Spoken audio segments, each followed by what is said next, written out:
Welcome to Byrd Middle School, everybody. You're about to get a virtual tour of our building just to see some of our needs and some of our issues. We would like to let everybody know that the RFS for Designer Services is due April 15th. Thank you.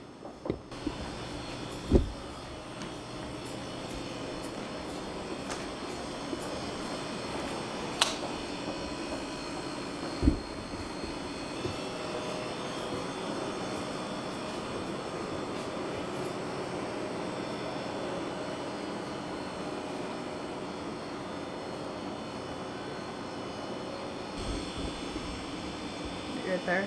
Yeah. I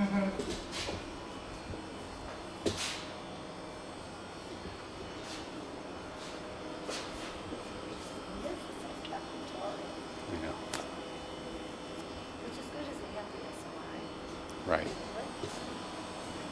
Oh, yeah, this was Life Touch. They said, well, you get some free posters. So we had two made up. So there's one on this side and one on the other side. Nice and big for the kids to see.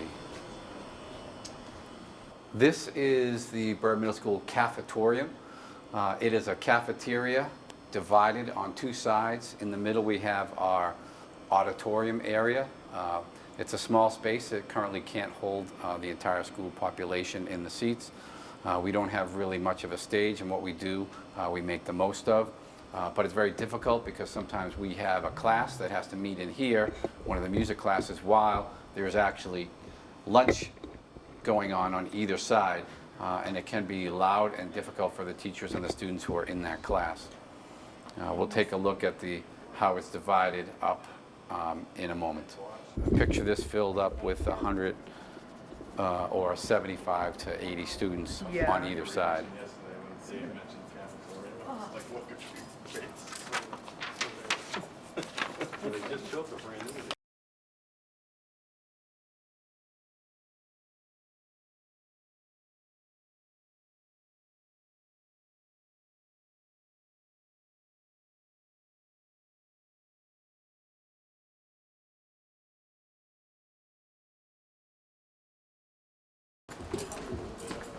I know, I was coming in, it was gonna be cool.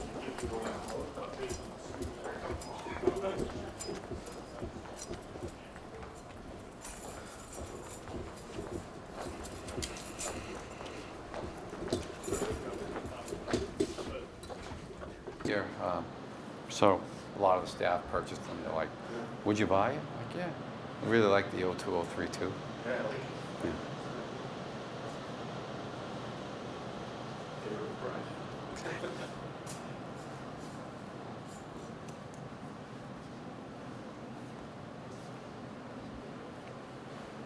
Any issues in here? I would just say, like, if you look at the cubbies up on the wall, I mean, we really can't put student instruments in there unless you play the flute or the piccolo. Yeah. You know, that's pretty much the only thing that will fit because Yeah. of the cases that they're carried in these days. You know, it just would be precarious, or they'd be hanging over the sides because it's only about a foot deep. So we do lack storage space for the instruments when the kids leave them here at school. So this is the one practice room that we have that we don't, you know, aren't able to use.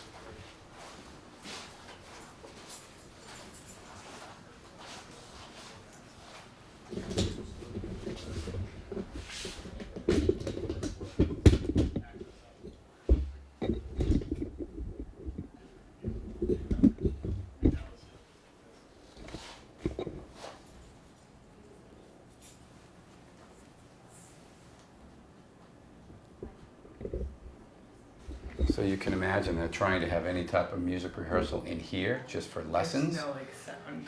Right, it just be bouncing right off all the cement, you know, Yeah. cinder block walls back into people's ears.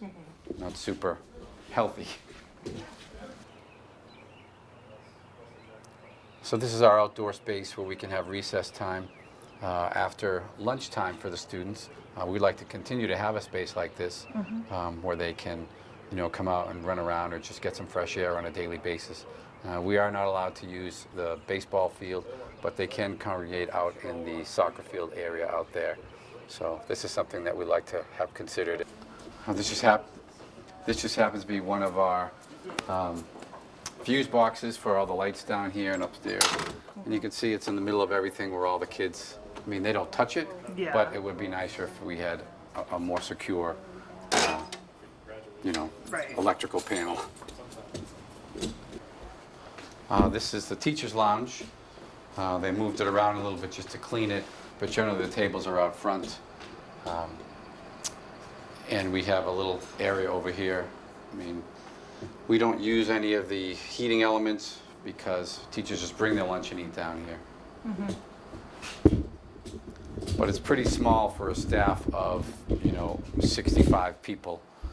So most teachers end up eating their lunch up in their classroom. And a few do come down and use this area.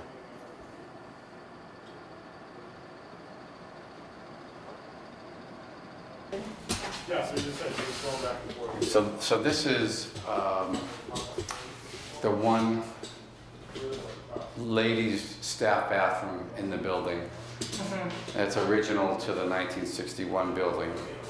We have a unisex bathroom upstairs that men and women can use, but this is the only one, and there's not one on every floor, just this floor, the unisex on the next floor, and then nothing on the top floor for teachers.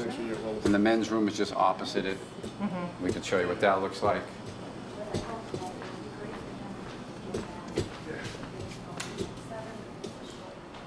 Again, just original to the design from almost 60 years ago.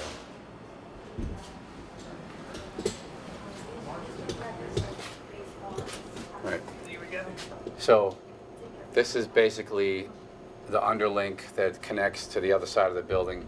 On this side, we have the physical plan, we have the gymnasium, we have the locker rooms up above. We'll show you the media center and technology building room as well. The only thing down here, we have a lot of leaks, which you can see if you look right up on here, you can see the leaks, and we have some asbestos concerns as well.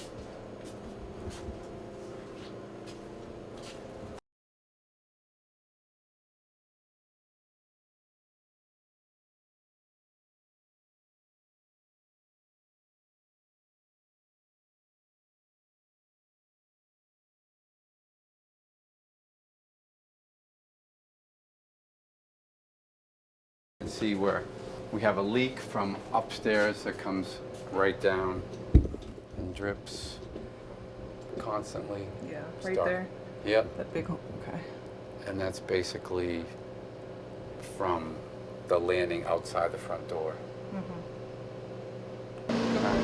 These are the original boilers to the building from the opening in 1961, and when they go down, it takes a while to get them back running because they are so old.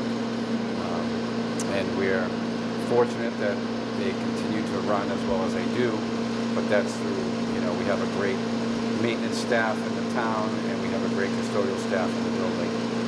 But this is a big concern for us. Any other issues down here besides the boilers? Aside from the leaking ceilings, the boilers and the pipes, again, are all original to the building. And it'll be next year our 60th birthday for Bird Middle School.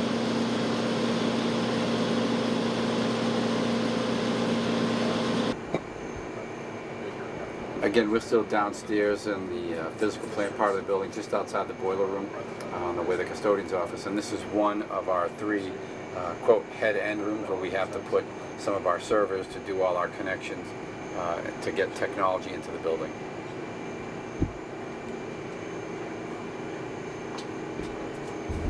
Books, materials, custodial supplies, everything runs the gamut down here, because this is pretty much this is one of the few storage places that we have that can hold this much material.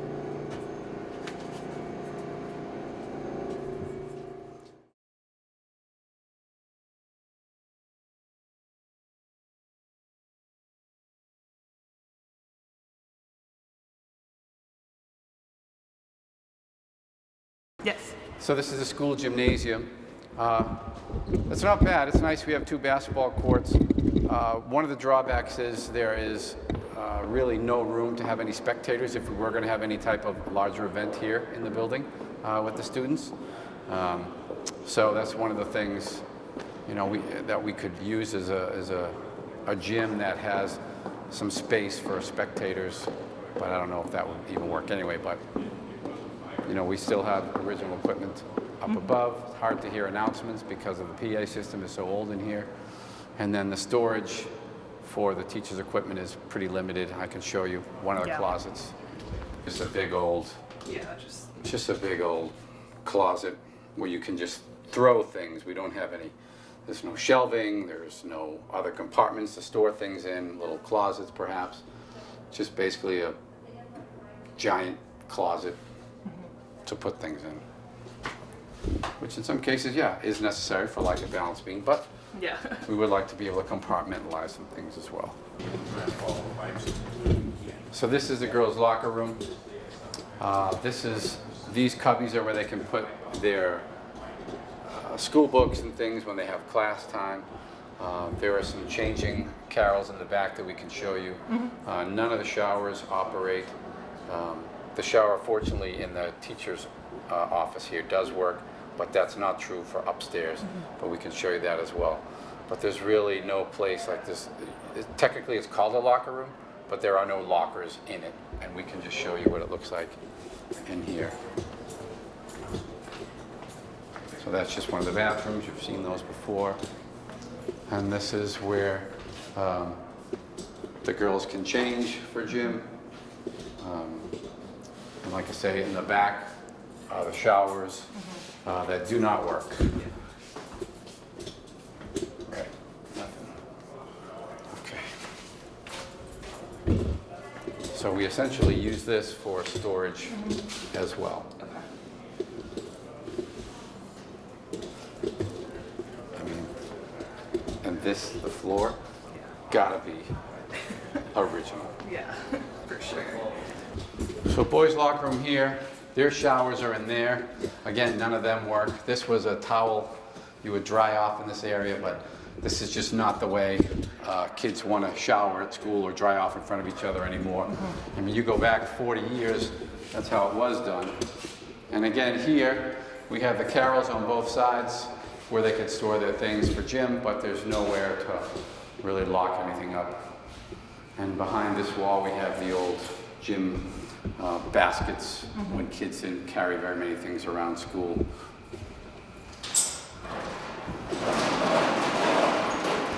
And there are no baskets in them right now. So that was the locker area. This is our special education office, a former special education room, which was separated into two halves. One for the team leader, who sits here, table for meetings with parents. On the other side, the procedural assistant is where she works to set up the meetings and solidify all the IEPs that have to get sent out to the parents.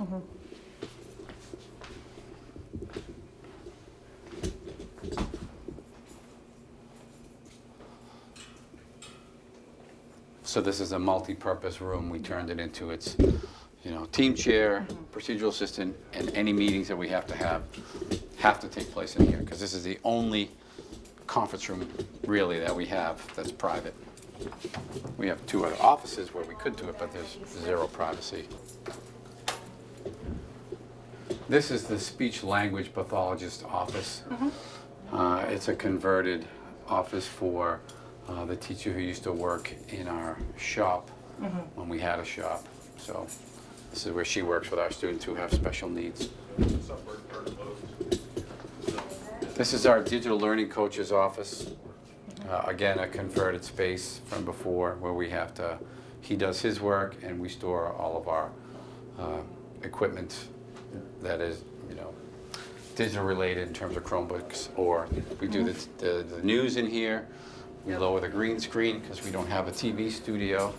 So again, we have taken a lot of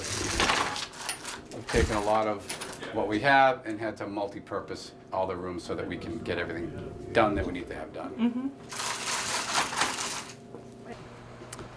This is a technology room. Students learn a lot of different technology, how to use different programs. Lego, robotics, etc. It's a converted wood and metal shop, which is why it's so large, because normally you wouldn't find a room this big. But all the machines are gone now. They've been gone for many years. And so this half is now the tech room, and we took the other half, which was also part of the shop, and we turned it into the media center. Again, we'd like to be able to have separate seating, a way for kids to work privately, quietly with each other.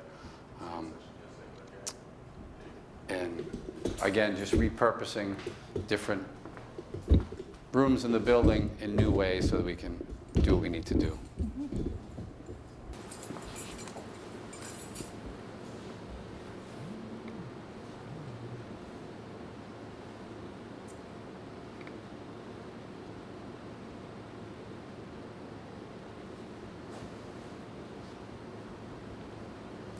The main office. So this is the main office where we have meetings with parents sometimes, and students and teachers. And basically we have two offices, one for the principal, one for the assistant principal, two secretaries, and then a little bit of a workroom on the right. But again,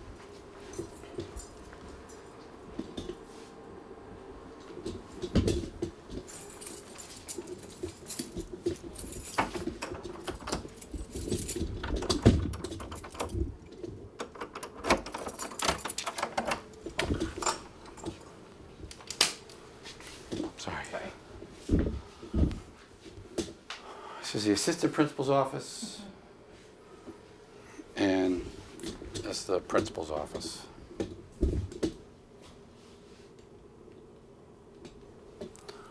Formerly a conference room, but you can't really use it because this is basically just a piece of glass. It's a 1/4 inch thick that you can hear right through. If anybody has anything private, it's not the place to have it. We gotta talk really low. So this is the first floor above the cafeteria. This is the other staff bathroom that we had put in a while ago. Again, unisex, because it's the only adult bathroom on this floor. So here, one of the things you can see the age of the science. This is a science room. This is our emergency water spray. It's not a very large room in terms of being able to do science. And one of the things it lacks is, up to date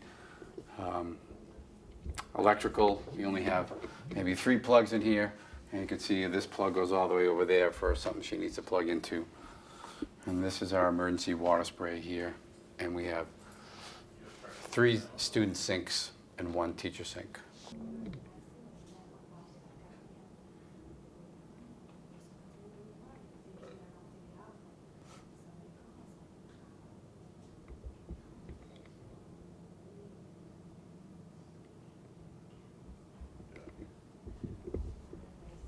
So this used to be a bunch of PCs in here for the kids to use, but now they're a 1-to-1. We don't need the space, so we turned it into commons where they can do breakout work from the classrooms. The hard part is there are no walls, so you have to really observe the volume, and we made it so you can have more than 1 class in here at a time by purchasing this divider. And we also have staff members on either end who don't have, we call it their office, but it's not much of an office because they're just divided by partitions. So down here we have our transitional coach along with our Medco tutor. These are their spaces where they can meet with kids again because of the lack of space in the building.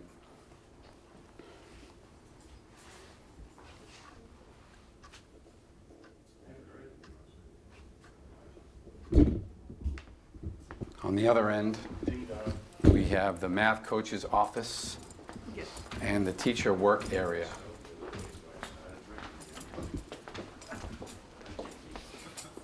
This is great. Is this all her space or not just that? Just her. And this is the work area. I divided it in half over the summer because I need a spot for Julie. Yeah.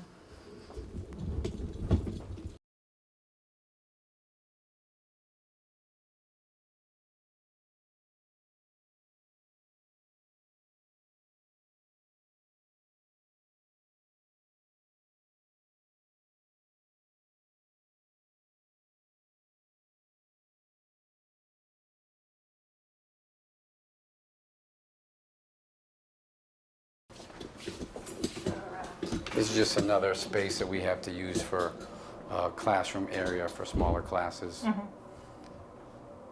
It's not a regulation size room, but do what you can. So this is our guidance suite. We have 3 people sharing this room that's generally well-traveled by students who might need some assistance during the day, whatever it might be. But there's one person behind each of these doors. And you can see they don't have a lot of room to work with students.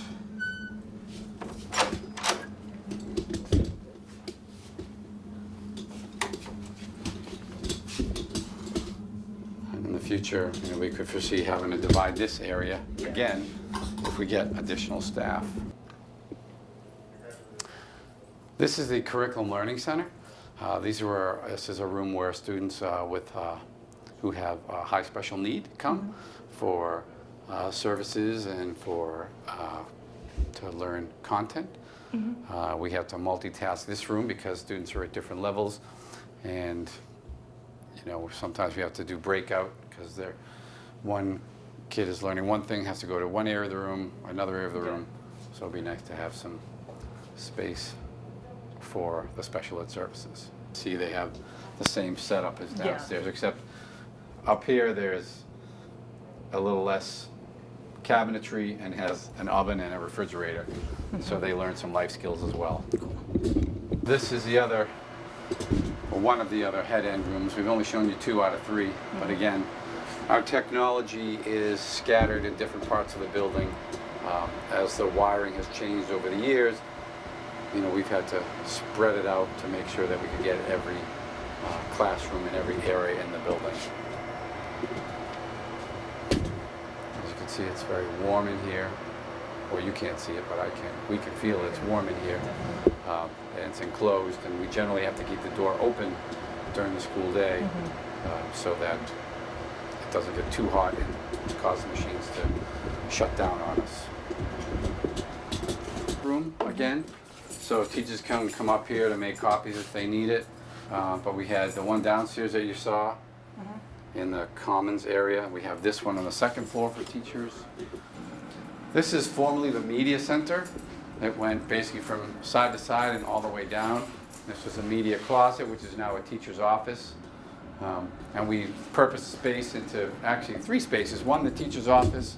2, this is another Curriculum Learning Center space for the kids to do work. And then we'll go through the door and we'll see the other side, which we turned into another classroom as well. So this is the other side of that room, formerly the media center. And we just basically chopped it into like 2/3 for the classroom, the bigger classroom, and 1/3 for the smaller classroom with the office space. And we do reading services in here, we do public speaking in here. We do, if we need it, we use it for meetings, after school with teachers. This is a typical size classroom.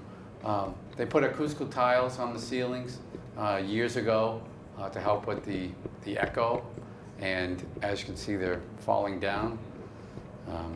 We have a few fall every year. Luckily, we haven't hit any students so far, or the teacher for that matter. But this is a typical size classroom throughout the building.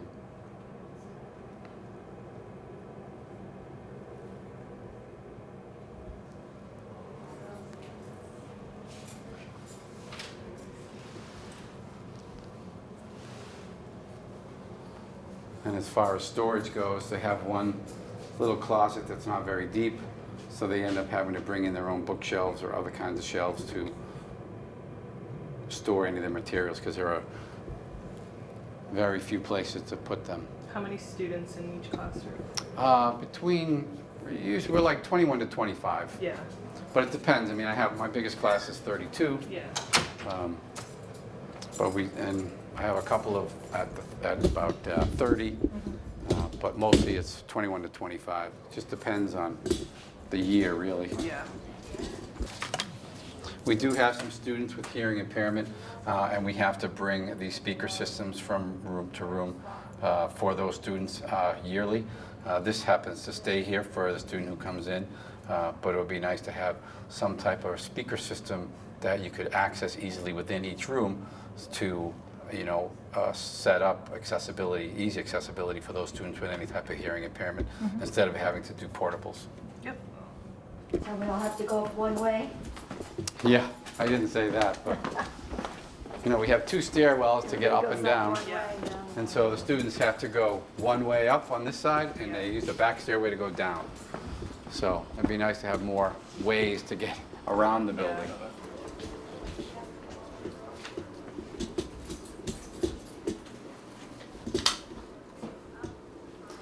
So this is the health office, nurse's office, little waiting area. This is where she can work with kids. We have 2 rooms where they can lay down. If they're not feeling well, they each have their own bathroom. The only drawback is these doors are old. If you're in a wheelchair, which we have had happen, the student cannot get through the door in a wheelchair to use the bathroom that's on the other side there.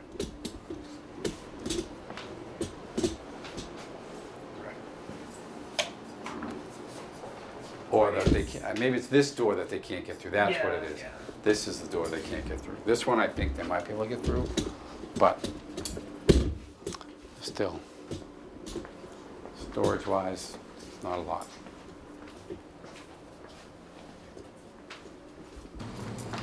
Then Yeah. we have, let's see. Right, just you can't see in and out of the plexiglass at all. Got all cloudy. They are not, very good in the weather. When it's cold, you can feel it. Yeah. And the wood is rotting, especially on the outside. Out here.